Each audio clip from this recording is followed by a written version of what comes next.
37ویں سورت۔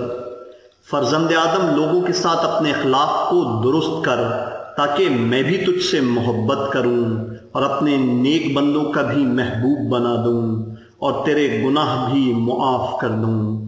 فرزند آدم اپنے ہاتھ کو اپنے سر پر رکھ کر انصاف کر، اور جو اپنے لیے چاہتا ہے اسے دیگر مسلمانوں کے لیے بھی پسند کر۔ فرزند آدم جو دنیا ہاتھ سے نکل جائے اس پر افسوس نہ کرنا، اور جو ہاتھ آ جائے اس پر اکڑ نہ جانا کہ یہ دنیا آج تیرے لیے ہے، کل تیرے غیر کے لیے ہوگی۔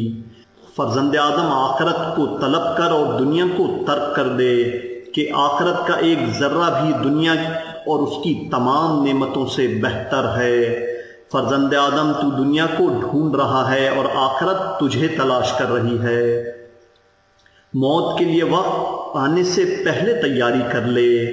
اگر میں دنیا کو کسی کے لیے بھی چھوڑ سکتا تو انبیاء کے لیے چھوڑ دیتا تاکہ میرے بندوں کو میری اطاعت کی دعوت دیں۔